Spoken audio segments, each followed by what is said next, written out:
Hey everybody, I'm Graham Boyd, Xbox Live's AC Bongos, and one of the things I'm most excited about the Xbox One is this incredible new Xbox One controller. So I came here to the Xbox Design Studio to speak to someone who can tell me all about it. It's Quinton Morris. How are you, Quinton? I'm doing really well. Good. Tell me about your role on the Xbox One controller. So I'm a senior product designer with the Xbox design team, and I was the lead on the Xbox One controller project. Excellent. So just the man to talk to. I want to talk to you about three things, right? Precision, comfort, and realism.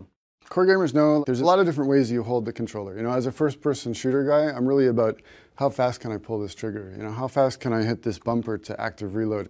Having those experiences, you understand kind of what's important to a core gamer and what's really going to influence their gameplay. This sits in the hand better, right? There's some changes here that then give you a better range of motion, right? Which is going to improve your gameplay. First off, the battery now exists inside the body of the controller, which was technologically a very difficult thing to do. You can see this U-shaped PCB is designed to really fit around that battery. And PCB stands for? Printed circuit board. Of course, I knew that. I just wanted to make sure everyone else did. Moving the battery inside really enabled thinning out this section of the body.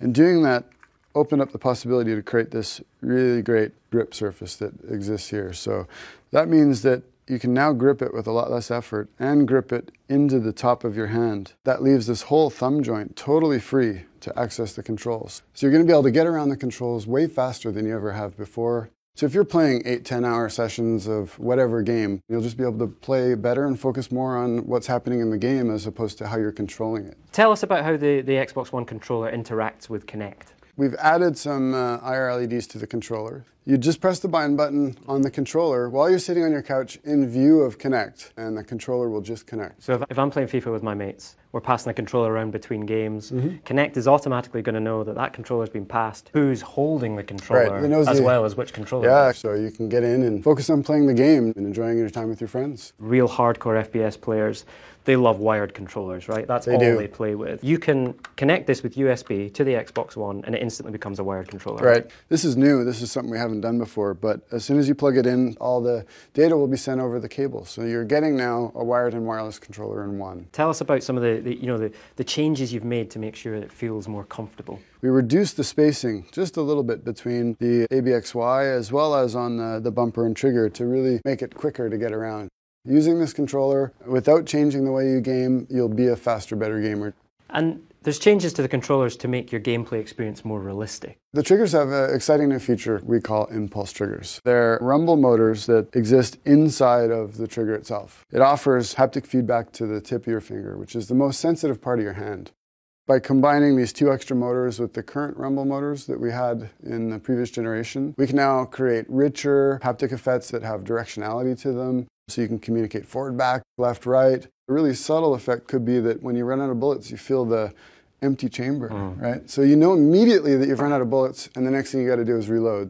So another big one is the magnetic trigger sensor. We've eliminated all the mechanical parts that used to be in the old controller and replaced it with a mechanical digital sensor. So it means that it's twice as sensitive as it ever was before. So in Forza, when you're trying to feather the gas, you'll have that much more control over that gas pedal. And let's talk about this D-pad as well, because it's pretty significant changes here, right? The pivot point for the D-pad itself had to be as high as possible. By moving that pivot point up, we get really nimble action.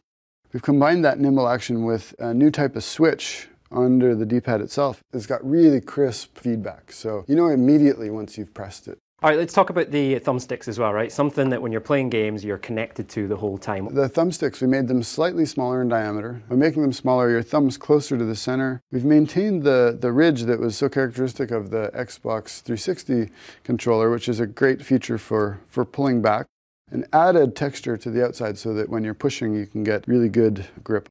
So the other improvement that we made was we were able to dramatically reduce the dead zone in the stick itself. By reducing the dead zone, we've increased accuracy and precision dramatically. One of the things I've heard from gamers that I speak to is that they love the Xbox 360 controller so much, right? They're a little bit worried that this is going to be slightly different. We've been working on this for 2 years, and our main goal was to make sure that the Xbox One controller was familiar. And we talk about the 40 improvements, and most of those are fairly small things. When you pick it up, it doesn't feel like a totally different controller. It feels like a better controller. Our design team is 30 people, and that includes human factors, ergonomists. Everybody plays games. All the people we recruited for all the studies are either just regular gamers or, competitive gamers or people that have just been playing games for decades. I mean, this was designed for gamers by gamers. Great. Well, Quentin, thank you so much for your time. Yeah.